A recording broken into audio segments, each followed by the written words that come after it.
Welcome to Make Today Count, your 60 minutes of fresh conversation served up to inform, educate and inspire your personal brand. I'm your host Ross Dean, and each episode I chat to thought leaders, influencers and experts in their game who all have one thing in common: the desire to go the extra mile, pushing against the status quo to create a richer life for both themselves and those around them. Powered by compassion and driven by the need to leave the world that little bit better than when they arrived.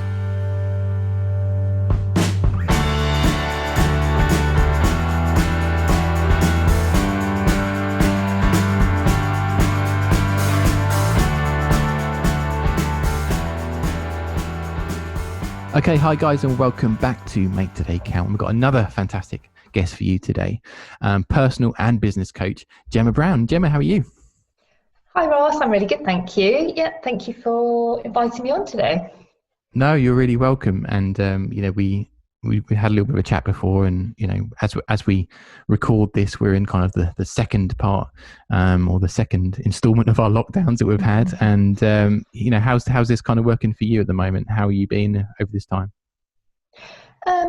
I'm not too bad actually. I think sort of learned a few things from the first lockdown and managed to shift a lot of my work online, as I mentioned. And so, yeah, really trying to adapt and be grateful for everything that's going well and that we've got here. So actually, what was really useful in lockdown 1, I started some sort of like morning self-care routines, and they've come in very handy as we've gone back into lockdown 2.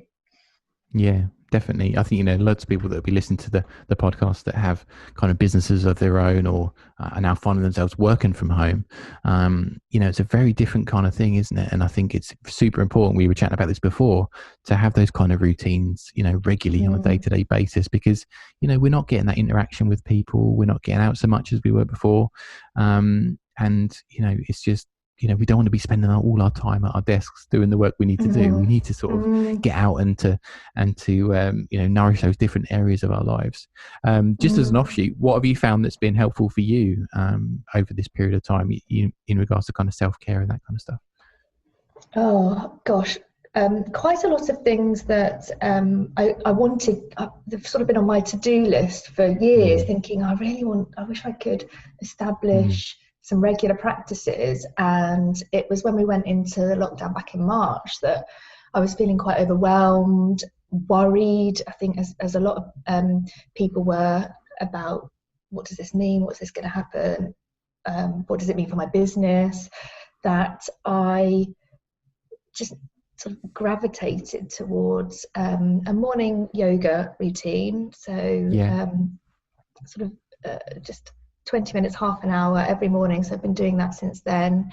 A walk, getting out, kind of doing that recreation of the commute, and starting my day with a bit more intention, rather than just getting up and sitting at my desk, like I think is so easy to do. And what I found is, before, when I've tried to start those practices, I noticed that what was stopping me was I wanted everything to be perfect. So I needed to have the perfect environment, or I needed an hour space to walk or to do the yoga. Whereas actually lockdown has shown me that you don't need that. You can work with what you've got, and even if it is 10 or 15 minutes, the consistency of doing it every day is the important thing, not the duration. And that's really stuck with me through this time. Yeah, that's exactly what I found. It's that kind of repetition of doing small things every day, and getting into that routine of doing it. Before, I know in other circumstances, I've been more kind of reactive, I think. So if I felt a certain way on a certain day, I would then go off and do a practice or something around exercise or something like that.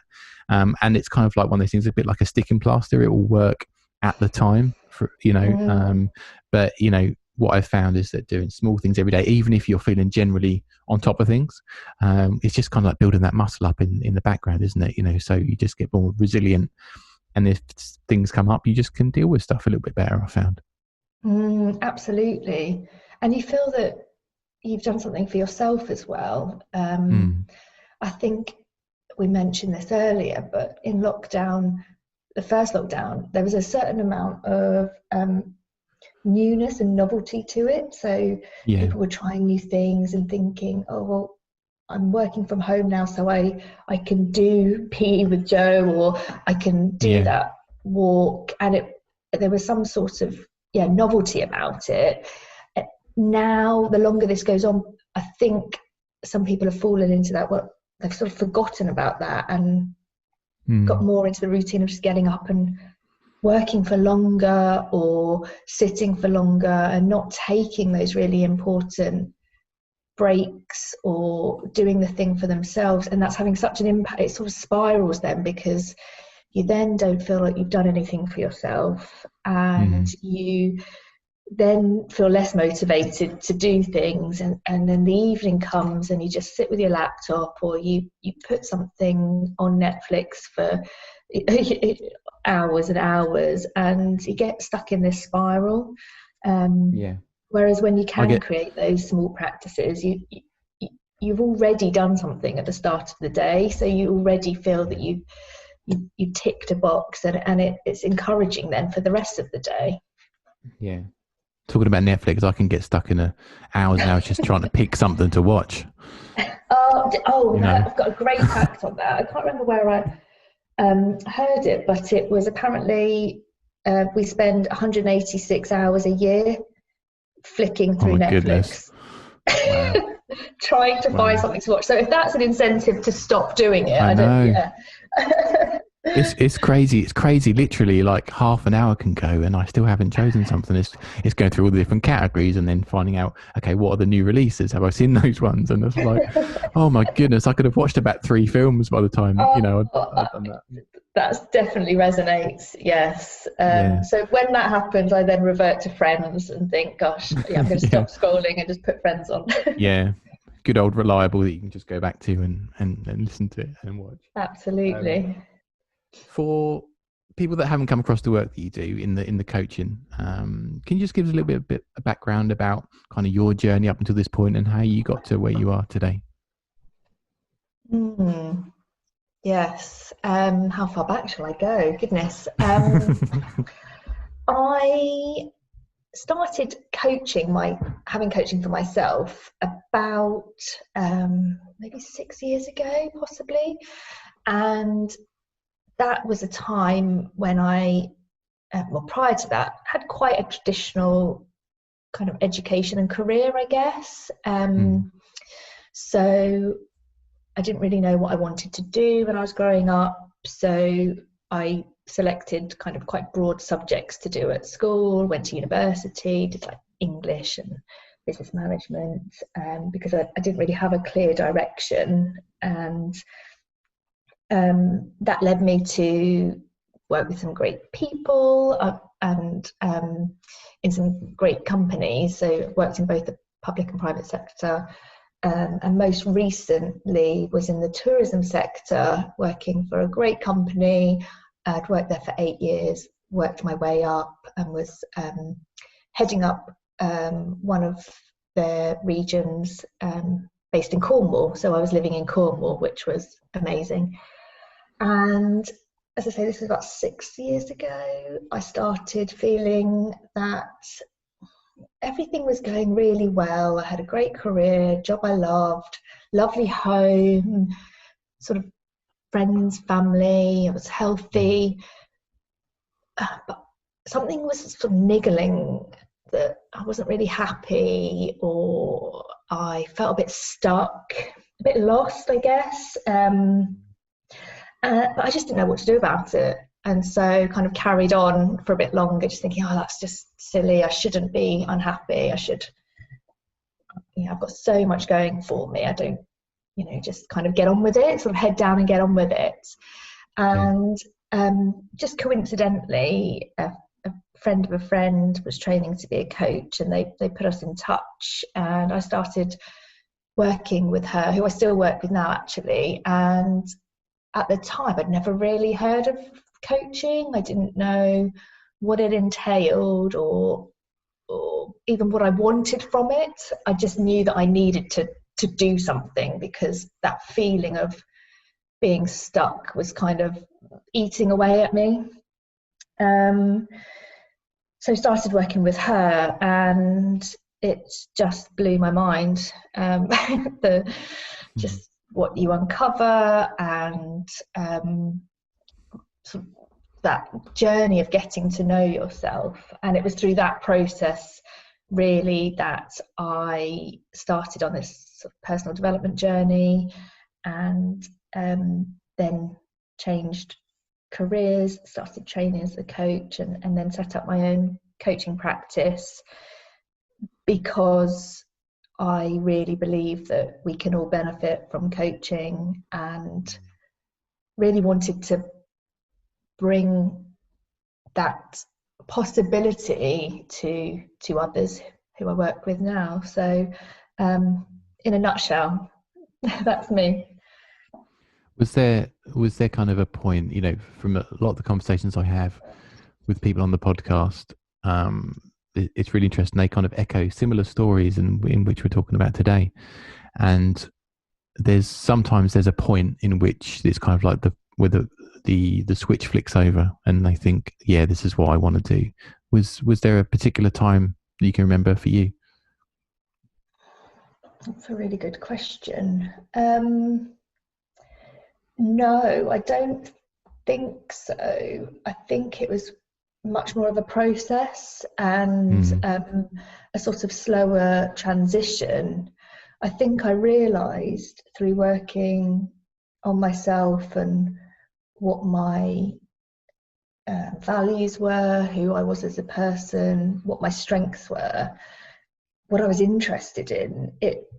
That process opened up the possibility that I could do something that I chose to do, rather than being on the back foot and waiting for the opportunity or waiting for the next thing to come around the corner.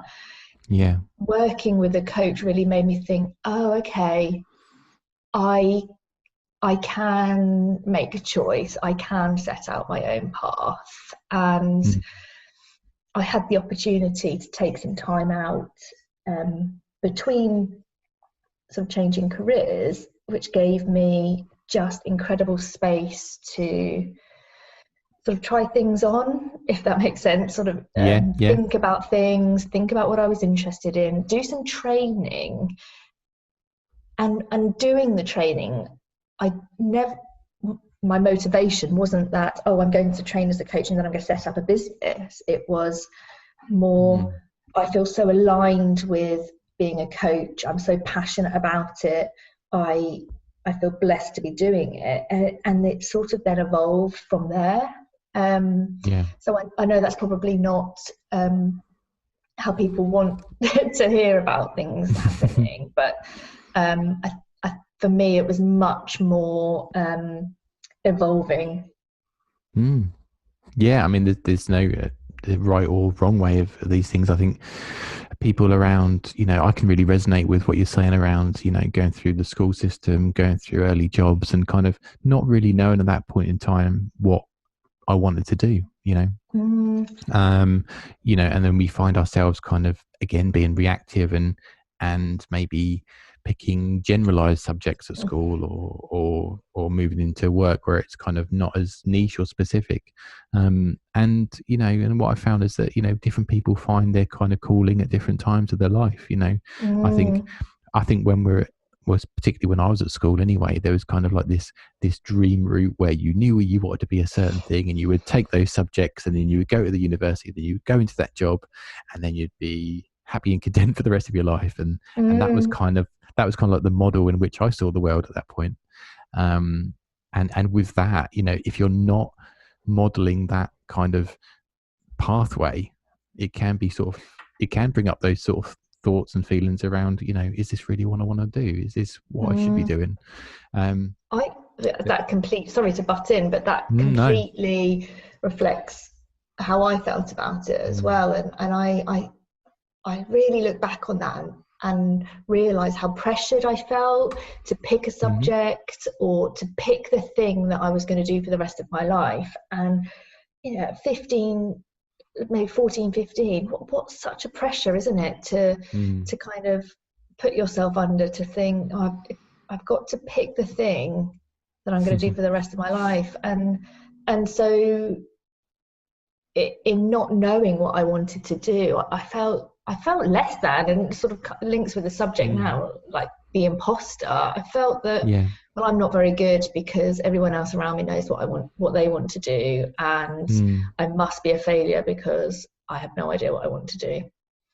Yeah, no, definitely. But, you know, in hindsight, and I think you'd probably agree with this as well, is that, you know, where we find ourselves now wouldn't have happened if we'd have gone through everything that we had to before. We wouldn't have, you know, you probably wouldn't have acquired the skills to enable you to be a great coach if you hadn't have been a manager, if you hadn't have worked in different sectors, if you hadn't have worked with all levels of staffing and met with people and know how to conduct meetings and all that kind of stuff. You know, sometimes we kind of put that to the back of our mind, but in fact, those are the things that have kind of created what we've been able to do now. And I think that's so important to remember.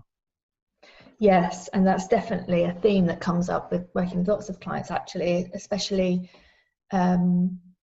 if they are thinking of a career change or starting a new job, or even changing something in their personal lives.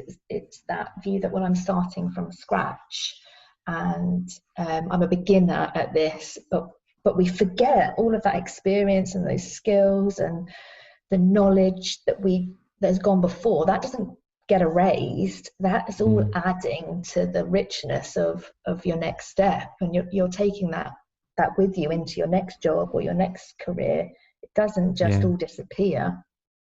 You know, and also to consider as well that, you know, that dream kind of avenue that we might have saw at 15, 16 years old of maybe, you know, we thought we had to be a doctor and go to school and all that kind of stuff. You know, you could very well be in a position where you achieve all that and then come to the same point in time again where you're not fulfilled in different areas. You just don't know. So it's a, you know, for me, it's been around listening to yourself, be malleable in those times and be willing to adapt. And generally, you know, this has only come into my kind of consciousness in the last kind of 5 years, but generally having your heart that, you know, what is meant to be will happen at some point. You know, what's right for you will happen at some point. It may not be early on, it may not be till later on, but generally things work out for the best. And you know, just as long as you're kind of conscious in that and working towards what you want to do, and you're happy and healthy, you know, is a part of me that believes you just have to kind of put faith in that a little bit. Yeah, I completely agree.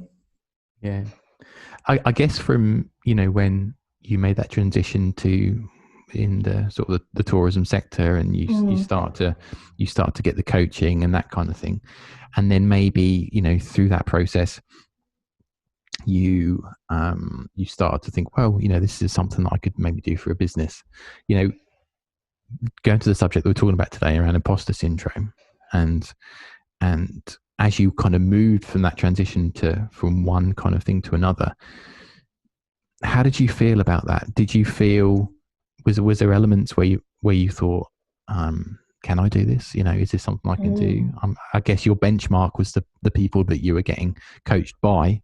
You know, was there any kind of feelings around imposter syndrome around that time for you at all?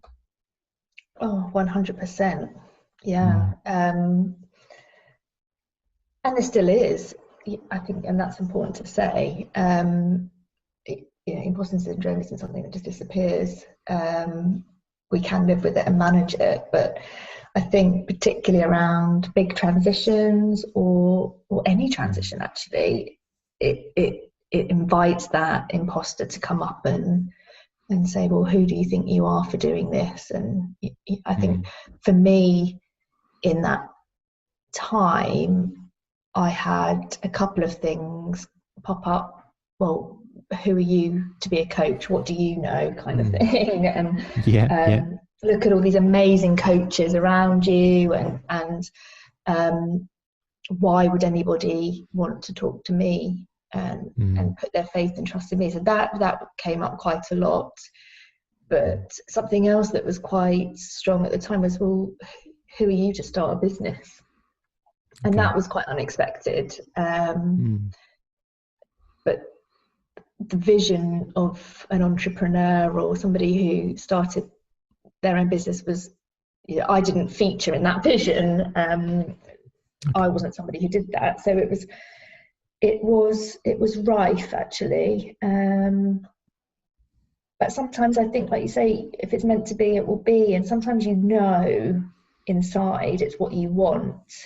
And that's where working with my coach and some peer coaches who I've met through the training, we've supported each other to come on this journey together. And I think that's where it's really important to have somebody to share those thoughts with, because actually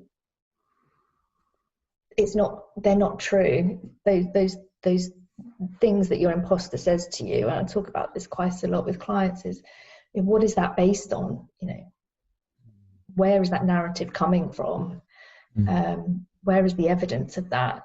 And so I worked a lot with my coach to help me move forward and not get stuck by my imposter syndrome.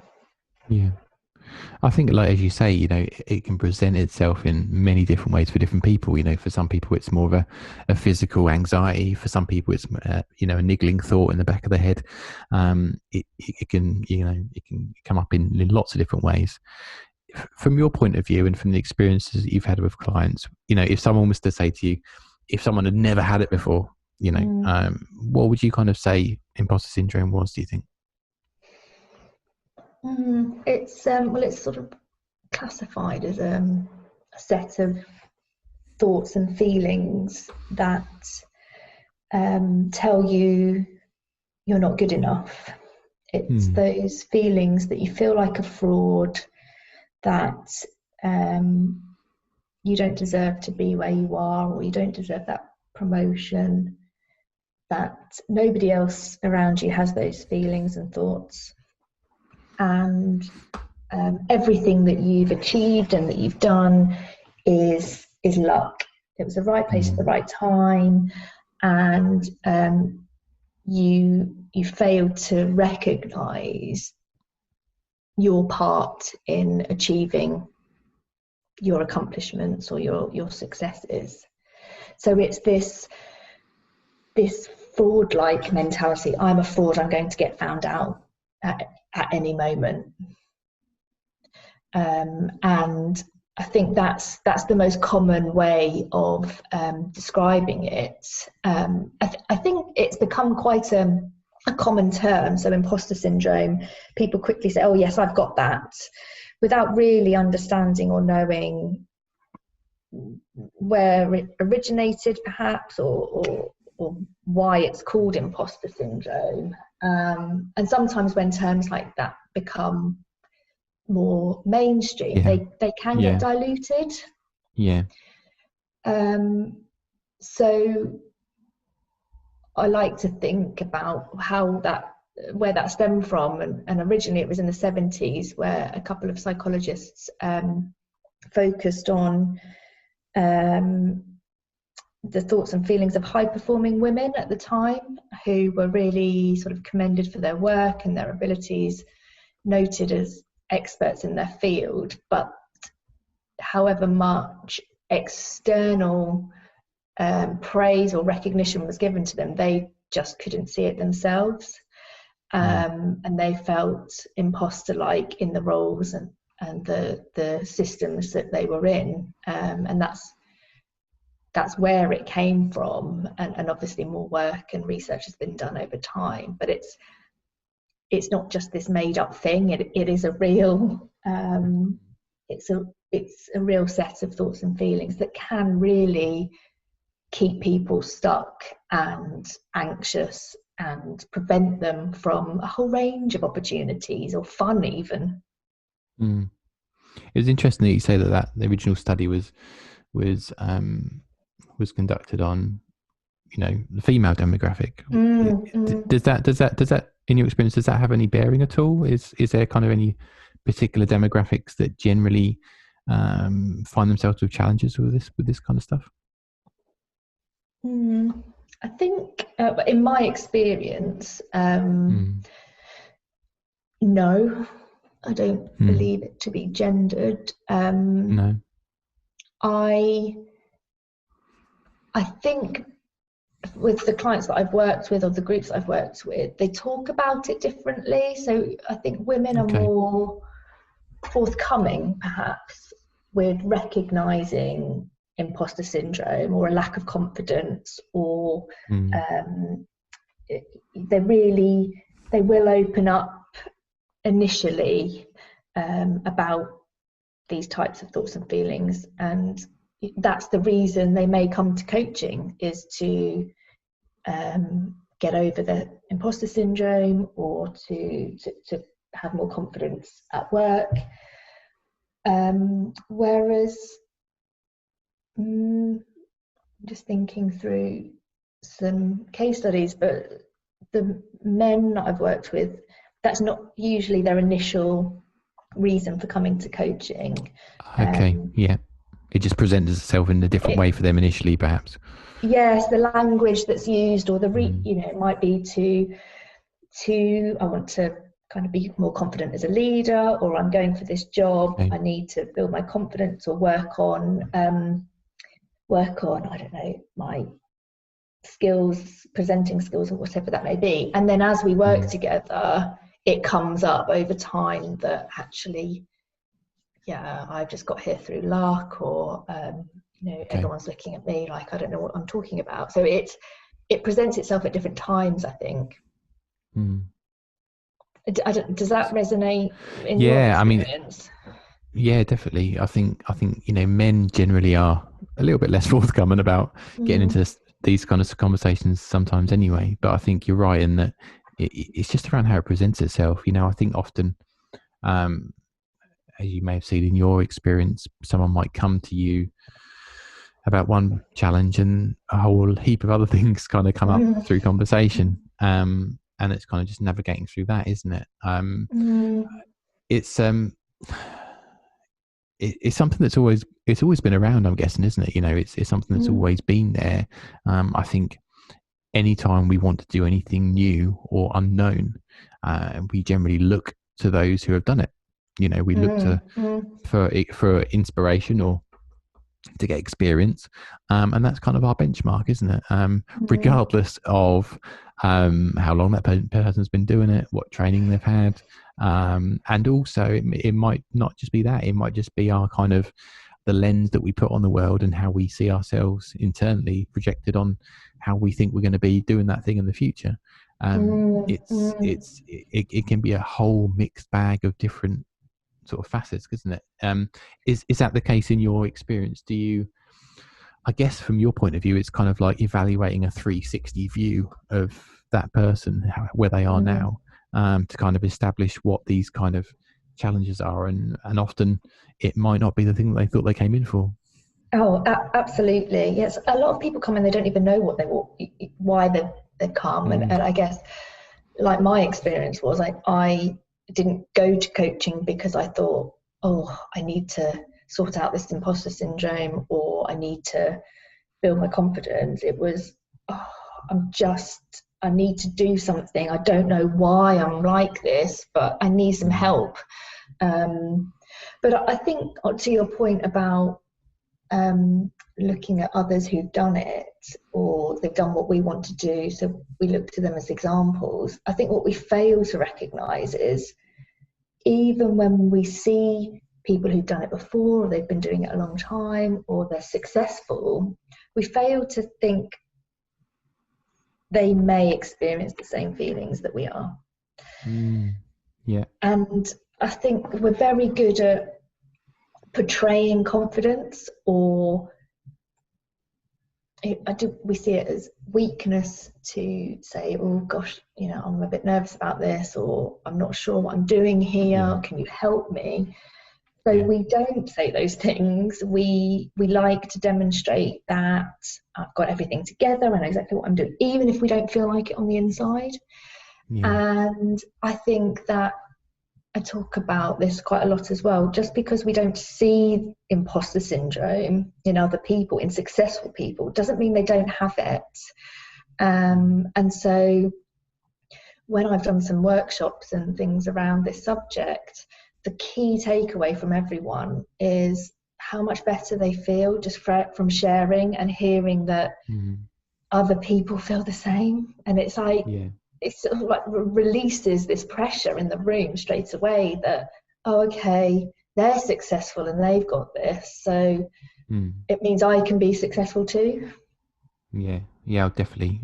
Those situations that I found myself in the past, where you're in a room or you're in a situation where there's like-minded people that finally have shown you that you're not the only person feeling a certain way is kind of like magic in that moment. It's because you spend a lot of your time and potentially, maybe you haven't approached this subject with someone else before, because maybe there's some shame or guilt around it or that kind of stuff, and you've kept it inside. So the only person you have in the conversation with is yourself, and they're not always the best person to have a conversation with.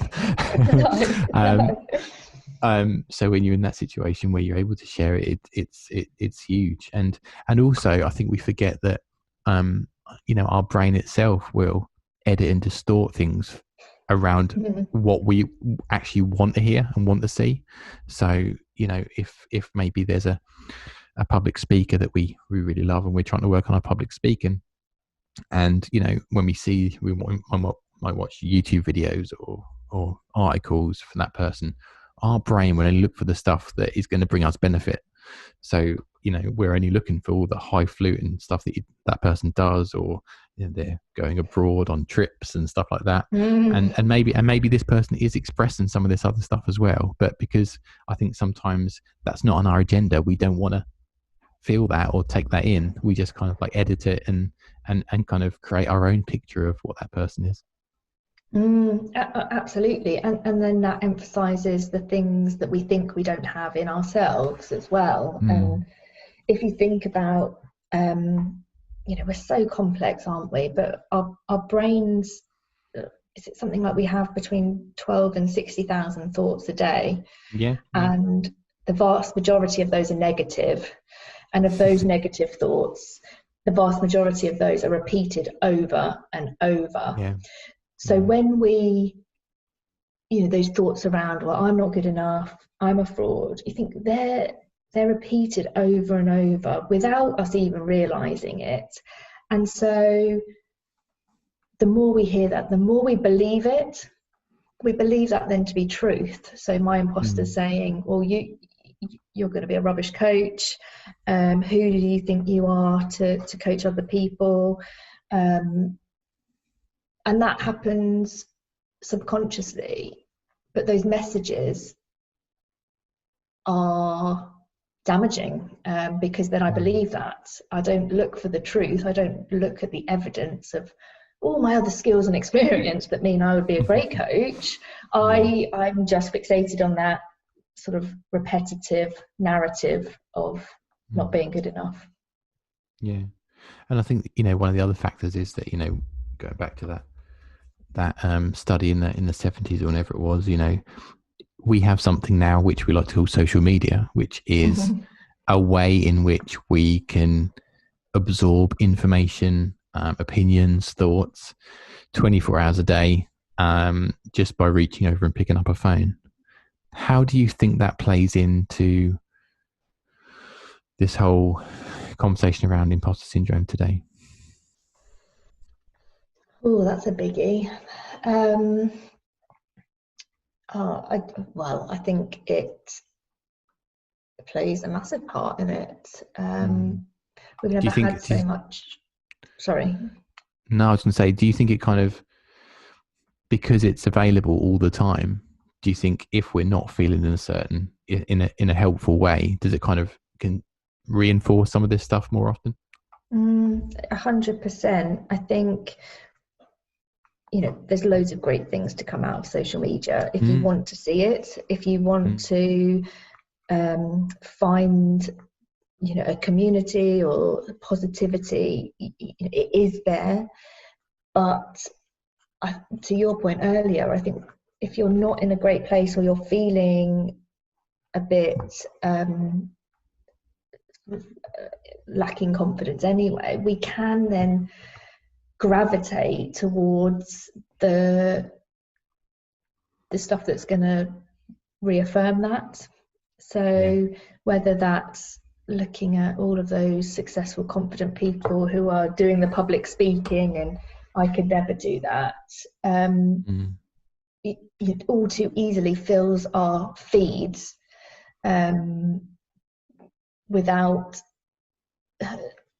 I think with social media, it can be really positive when you've got positive intentions for it.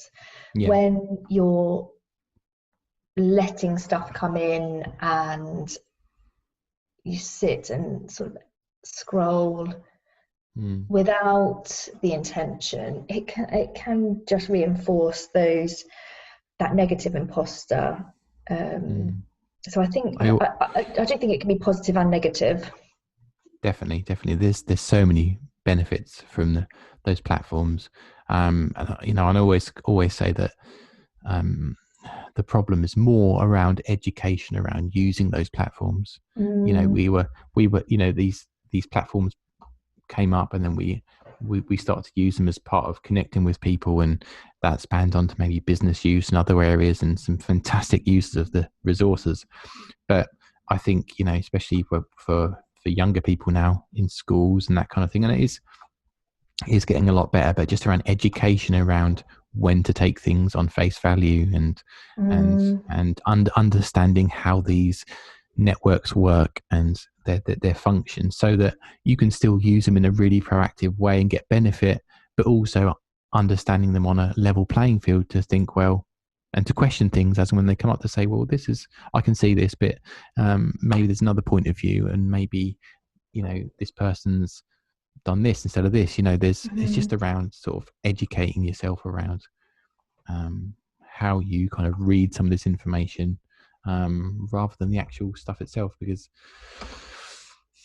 it's a tricky one, isn't it? I think it's no, you carry on. No, go for it.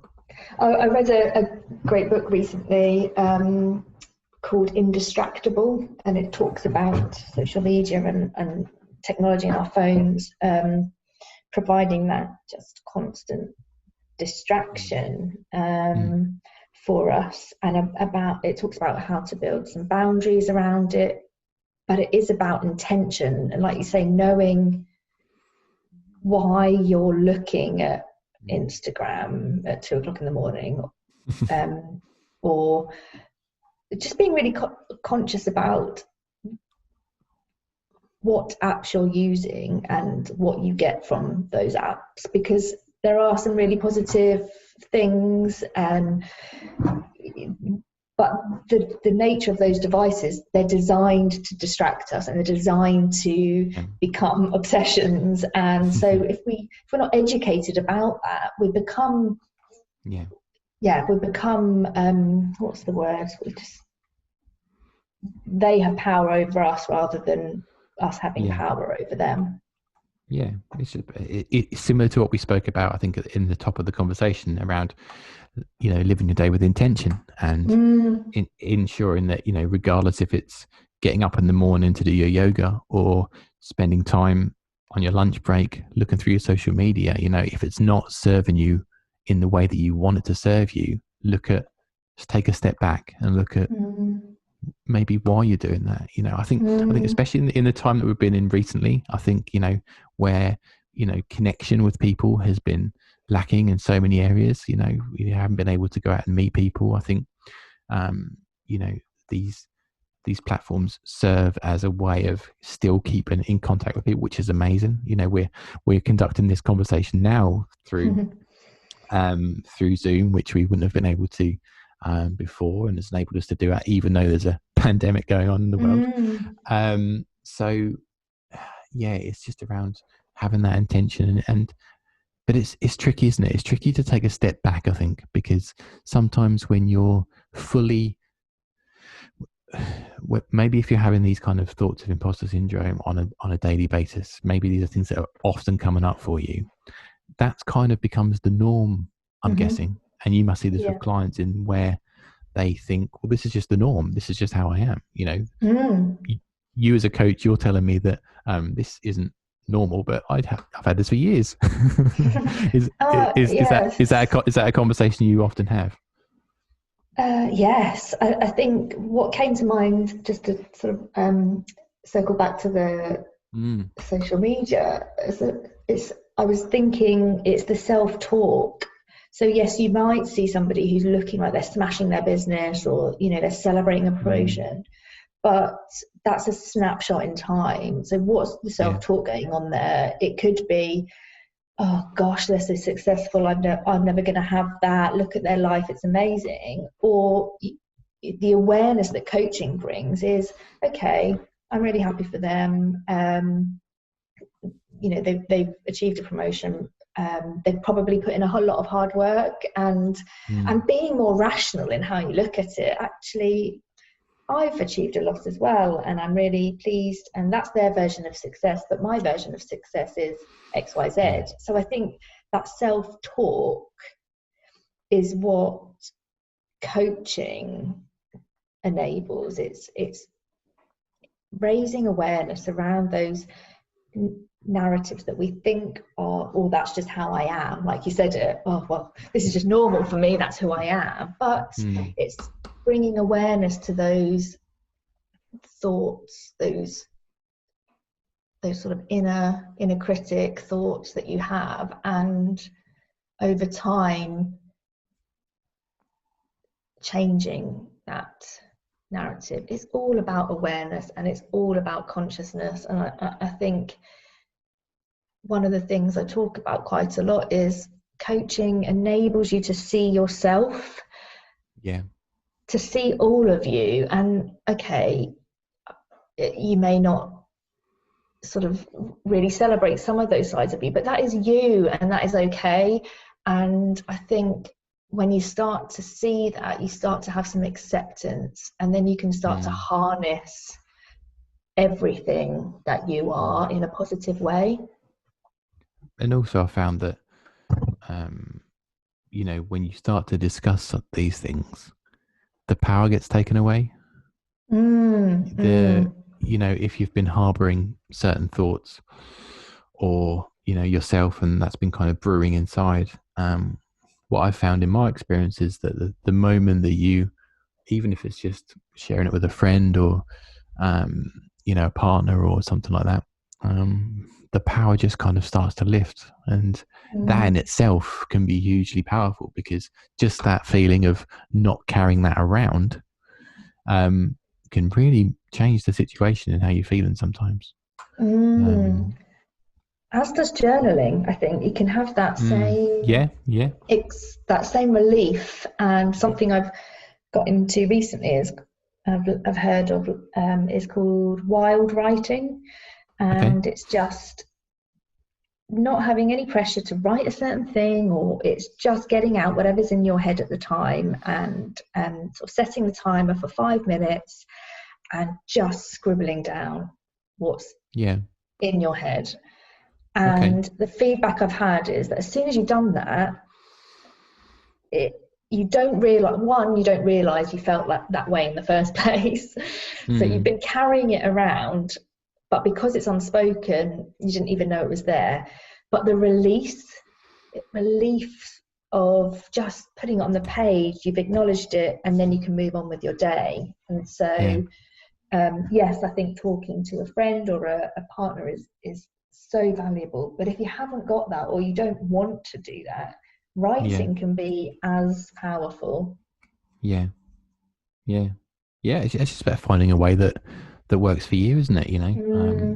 We all find different ways of, for some people it might be writing it down, some people might be talking it into dictation machine. I don't know, all sorts of different yes. things. There might be a way of doing it. It's working. I think if you can identify ways in which you may enjoy, maybe if you enjoy writing, that might be the best way for you. If you're more of an auditory person and likes listening to things, that might be a way that you can record yourself and do it that way.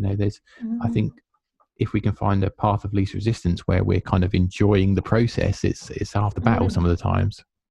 Oh yes, I think sometimes we don't do things because we put the pressure on. Say, I should be journaling, or I should be, I don't know, meditating for half an hour.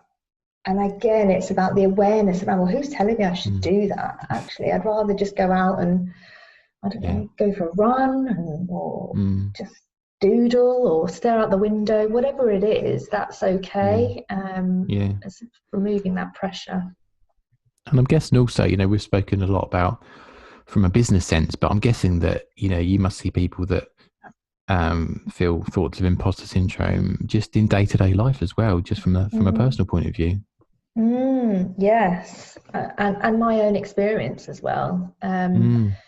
It doesn't just occur around, I know we have talked around career changes or changing jobs, but it just shows up everywhere and at any moment. And I think when I do start working with clients on this, I really encourage them to, this is going to sound a bit out there, but get to know their imposter. So creating a bit of a persona around who is that, when do they show up, what are the situations, even what do they look like, what are they saying to me, what are they telling me every day, so that you can start to then sort of prepare for those moments when they're going to show up, rather than just saying, oh yes, I've got imposter syndrome. Getting a little bit more specific with it, so that you can understand what their fears are, what's going to trigger them, and then how you can prepare yourself for that moment in advance. I think for many of us, it's, for me personally, it showed up at school a lot. I think, those are probably my early memories of not being in the cool gang and or not being intelligent enough, and how that then impacts on your relationships or your interactions, and like you say, then that becomes who you are, and that follows you into university and then into your first job and in your relationships as well. So I think it's so broad, and it's as broad as it is individual as well for every person, because it shows up in different ways at different times. And I think it's just the moment we realize that person or that avatar or whatever you've created is not you, is not yourself, is kind of quite a big moment I've found in that, because you're hearing those voices or those conversations day to day, you just think that that's you. And this could be shown in kind of the language we use. I have imposter syndrome, or or I feel like an imposter, or whatever like that. It's more around, I have thoughts of being an imposter, but it's fleeting. It's there's probably other times of your day when you're not thinking about a certain subject that gives you those kind of feelings, whereby you're quite comfortable and you're quite happy and you're quite going about your day. These things are fleeting, but there's kind of, it's just understanding that these things are not you. They're just things, for whatever reason, have made themselves apparent and come to the surface, and it's just kind of about taking a step back. But that could be so hard, I think, taking a step back from things, because people aren't used to doing that, normally. What kind of, are there any kind of practices or tips you kind of would give people around how they can kind of get in a position where they become more of the observer rather than the participant? Yes, and sadly, there's no sort of magic pill, or No. yeah. I think I would be lying if I said yes. Coaching and 3 sessions will cure your imposter syndrome. I think it's like with any personal development sort of practice, it takes time, and consistency. Really, I would. The sort of 3 things that I talk about, which we have touched on already. One, that getting to know. So taking some time to think about, what are the situations or the conversations when my imposter shows up?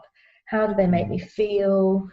What are they saying to me? So you can start to sort of get specific with it, and then notice that it isn't just this blanket thing that I have all the time. It's in that meeting with my line manager, or it's with that particular friend that it comes up. So you can start to sort of notice those situations,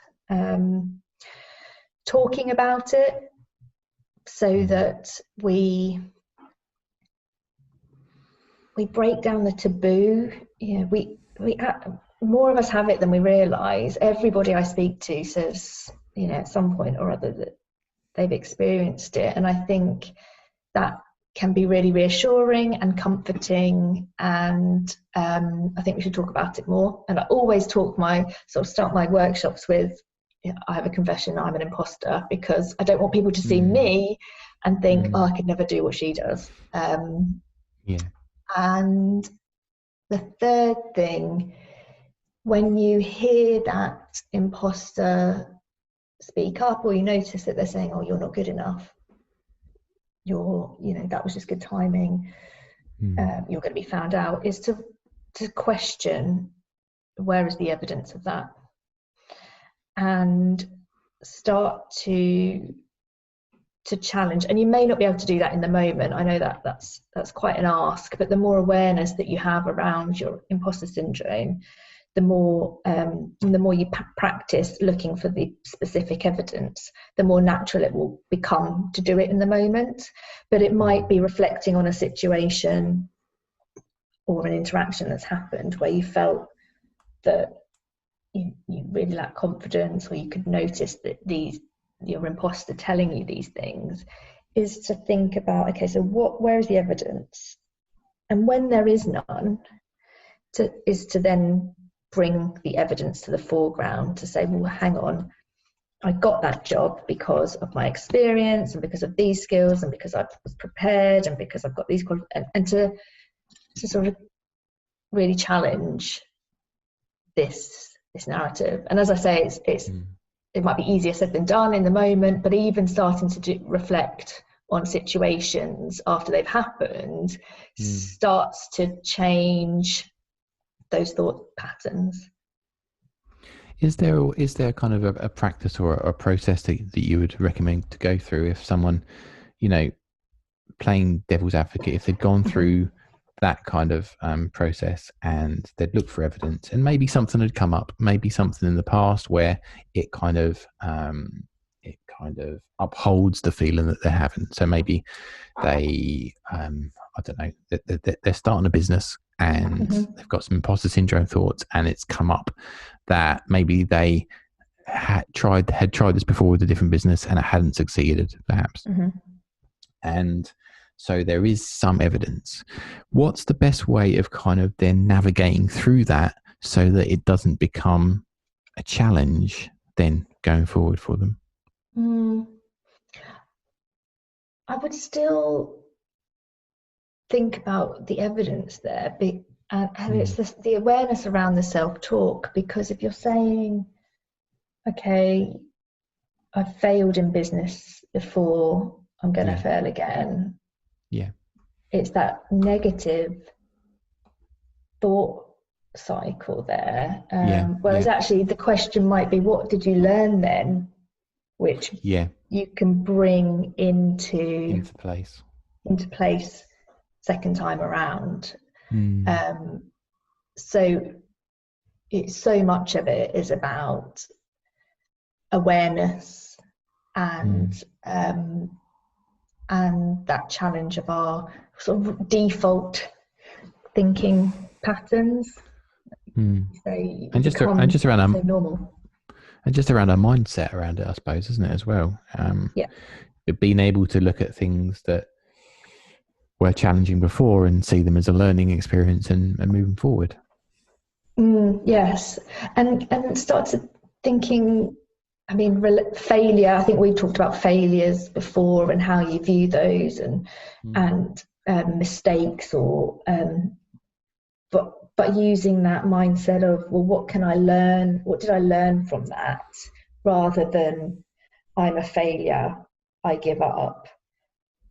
Seeing it all as a process and just taking as much as you can from that experience with you into the next thing. So coming back to what we were saying at the beginning about not discounting everything that's gone before, but about bringing it all with you. And I think that is awareness and that is mindset. No, definitely. What have you found, on the, talking about the other side of the horizon from people that you've worked with and maybe through your own experience, the benefits through working through some of this stuff? So I think, at the time you can kind of sometimes feel that there's no kind of end to the way that you're feeling, and you think that, this is how it's always going to be. Just maybe from the experiences that you've had, I'm imagining that, through working through some of this stuff and leaning into it, some amazing things could happen off the other side. Yes, I think it's all a process, and I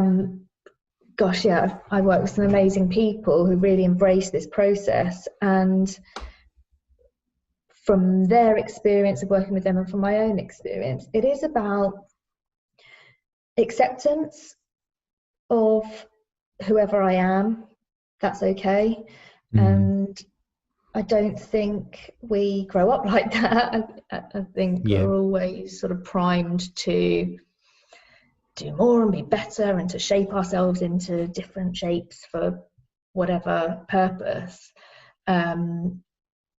Working through either the imposter stuff or just getting to know who you are in a more intentional way allows people to accept themselves, not fully.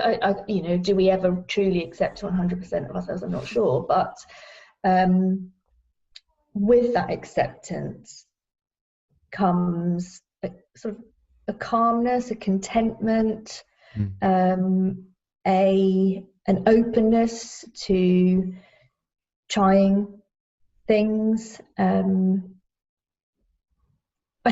I just think it's endless, and in seeing more of yourself and working through your mindset, that language that you use towards yourself, and creating a more positive mindset, you're just more accepting of yourself, of others, and you then find this byproduct of maybe confidence, because you're not then judging yourself against everybody else, or who you used to be, or where you want to be, or where you think you should be.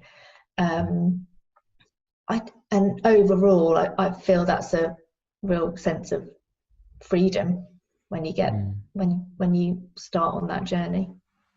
I mean, I certainly see this a lot. The work that I do when people are kind of running through personal branding work, in that, the moment they realize that they can start to share things about themselves, which maybe they're not seeing elsewhere, maybe they're,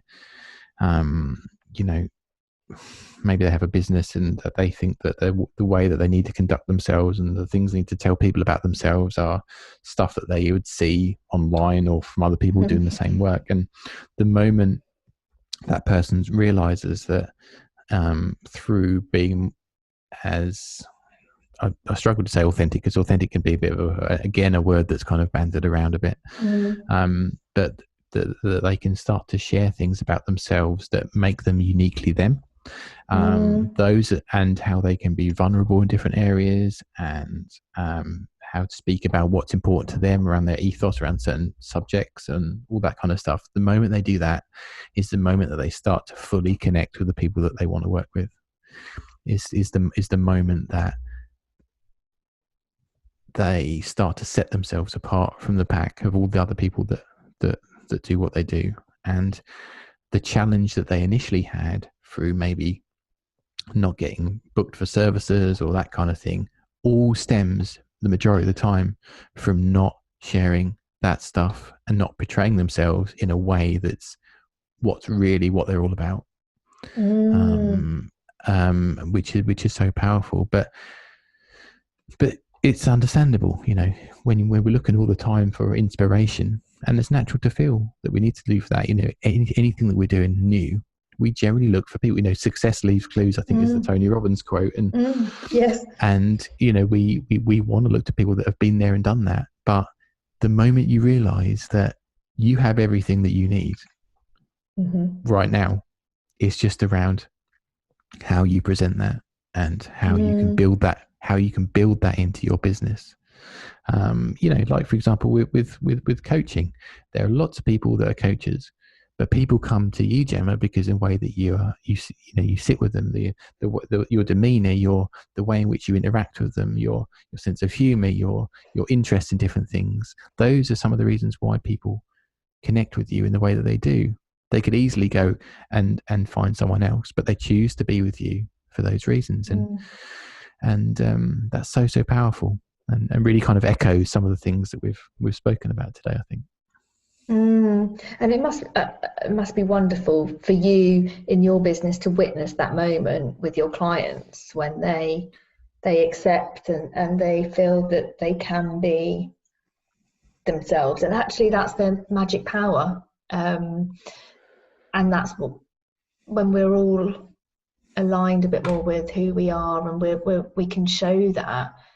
There's so much more comfort and ease in life as well, I think, because you're not having to put on this persona of who you think you should be. Oh goodness, yeah. I mean, if you're having to get up every day and maybe you're using social media to portray something that's not something that you get up and do every day, how exhausting is that? How is that going to leave you at the end of the day? You're going to be knackered as it is, and regardless of what you've done. If you've had to dress up in different clothes, you've had to go and hang out in a different restaurant, if you've had to go and borrow someone's car, if you've had to borrow someone's dog, if you've had to, do you know what I mean? It's I completely know what you mean, and I think for people listening, it might think, oh God, that's easy for you to say, or I could never be myself because of XYZ. And I think that's where, this stuff can take a bit of time to work through, but it is so possible. I think for those conversations where it's exactly that, I can never be myself, I think through working with a coach or through working with someone that can help you through some of those reasons why you may be feeling like that, the moment that you become more comfortable, is the moment that things will just the switch will just flick. And if we think about key people who are really who are really doing well in their field, there's probably key things that we can always say about them, key traits they have, key personality traits, things that they're into, that they're opinionated in certain things. They're not generally appealing to everyone. And I think a lot of the time is this acceptance that not everyone's going to connect with what you do, and that's okay. I think especially on the business side of things, people start a business and think, right, I've got to get money in, right, I've got to serve all these people, and you start to be the person for everyone in your field, and that can work to a certain level, but you probably get to a point where you're kind of overworked, maybe you're not earning as much as you want to, lots of these different things. But, in life, not everyone connects with everyone. We can all probably think of people, friends, family members, people at work that we don't necessarily warm to. And that's absolutely fine. we don't have to. As a business, all we need to do is connect with a certain amount of people in the whole world per year, and we're all right.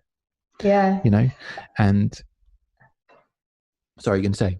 No, I was just going to say that sort of, and that's okay, is quite powerful, because with the imposter theme, not everyone is going to like us, but that's okay. We're not going to have as many, we can't do everything, and that's okay. And so I think there's a huge amount just in those few little words about accepting we're okay with that, and we're okay with who we are, and we will show up as we are. And I just wanted to add that, because okay can get a bad rap, but I think part of speaking with somebody who you can share those fears with, or I need to be liked by everybody, or I'm scared I'm not good enough, you won't excel at everything, nobody does, but you will excel at certain things, and that's okay. And I think there's huge freedom in that little phrase. If anything, it just lifts that weight off, the weight that you've been carrying around for years in some circumstances, and sometimes for many people that I've had experience with, is that all the time they think it's all these other factors, the reason why they're not thriving in the way they need to, but it just comes down to the fact that they're just not being themselves.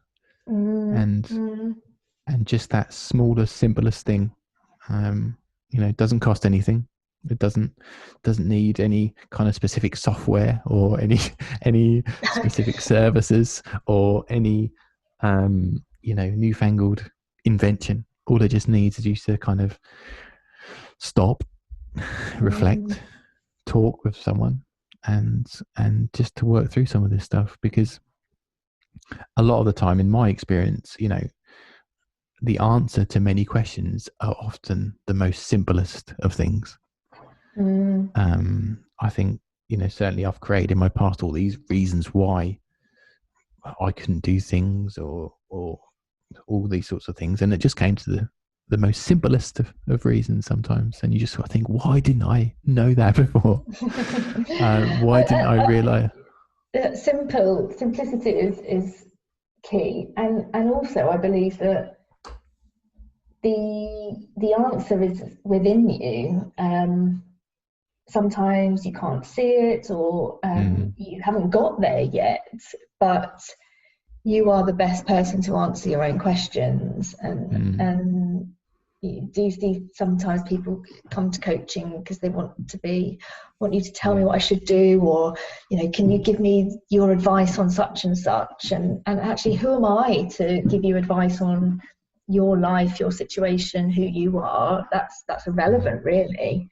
But what speaking to somebody can do is kind of clear the path, I guess, or sort of get some of the mess out of the way, so then you've got a better chance of finding your own answer.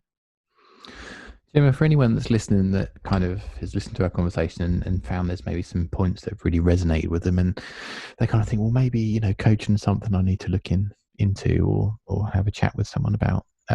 What would your kind of advice be around what to look out for when kind of choosing someone to work with? That's a really good question. I think speak to a few coaches. The relationship between you and the coach is the most important thing. So I guess looking for somebody who you feel at ease with, who you can trust, maybe has some experience of what you've been through, or something particular that you're wanting to work on that might help create that rapport and that connection. But I'd definitely say speak to a few people, and if you feel uncomfortable, or you think, oh gosh, they're a bit directive, or they're not directive enough, keep looking. It is the power of coaching is a relationship between the two people, which is wonderful.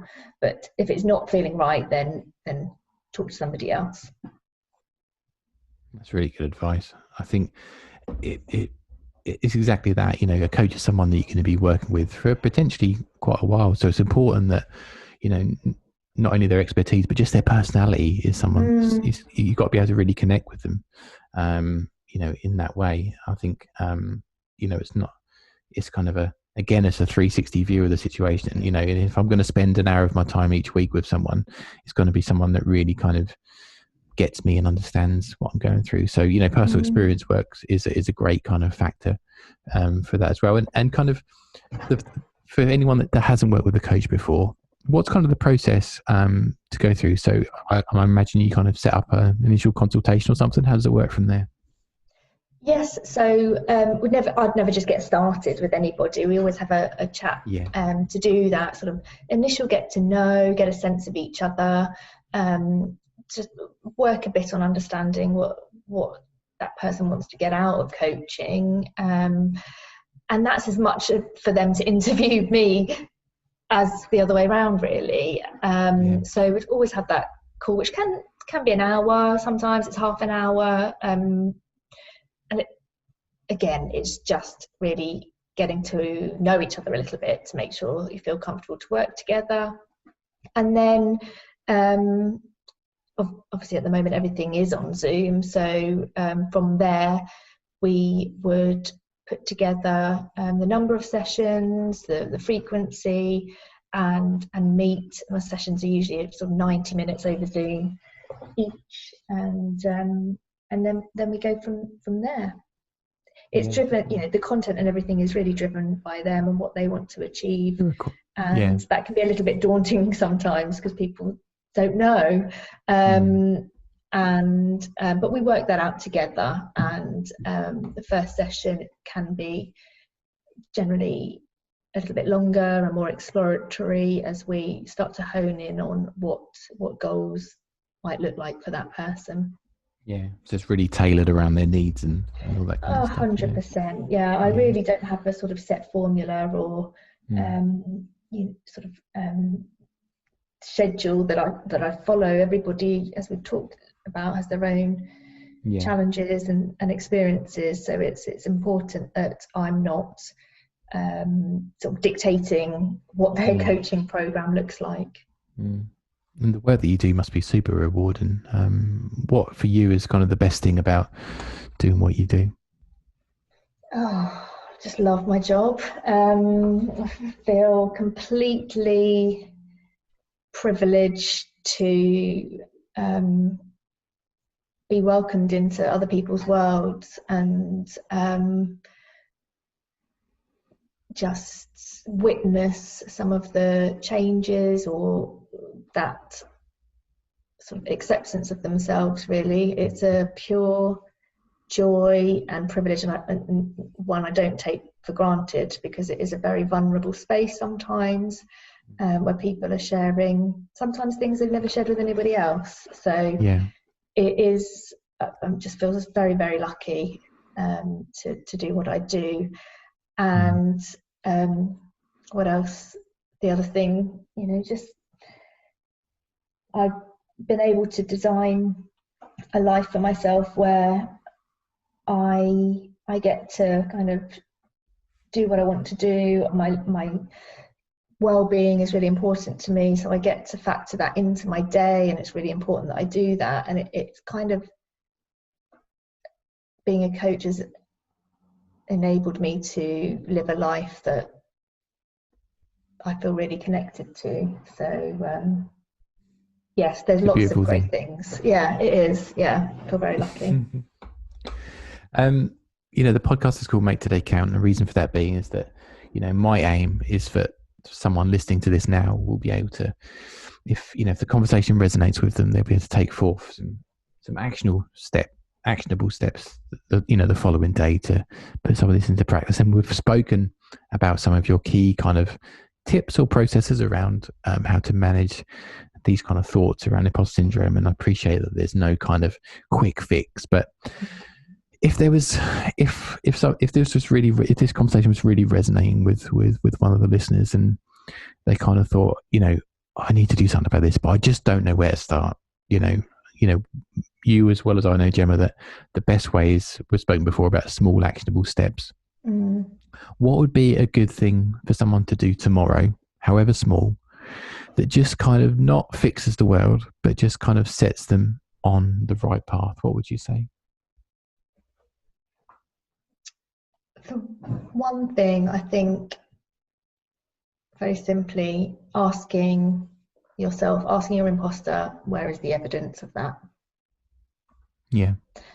And just start to bring some awareness to it, and rather than accepting I'm not good enough, or I've played no part in this, is to ask the question, where is the evidence, so that you start to challenge your default narrative.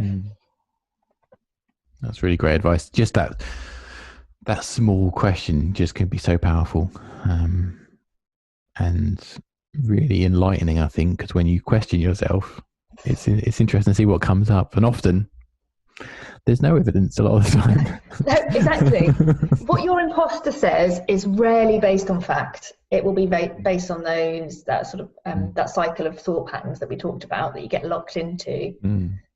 So just that simple question can bring some real sort of real power to that, and really start to challenge those default patterns. And just to remember that you are not your thoughts as well. Yes. That's separate. From serving all your wonderful clients, in this time, via Zoom and online, what else have you got going on in the pipeline? I know that you work with businesses as well as individuals, and on in all different kind of areas. Anything particular that you'd like to share about? Well, very timely. I have got an Imposter Syndrome online workshop coming up at the beginning of December. So that's a sort of 2-hour workshop that we touch on a lot of the stuff that we've talked about today, and give people the opportunity to share their experiences, but also put some of those tools and tips into practice. So that's exciting. And I'm working on some more structured programs around certain subjects that will kind of be ready in January, around considering a career change, or I'm not happy with my career direction at the moment, I want to change it but I don't know where to start. So that's something I'm really excited about, as well as some programs for confidence and leadership for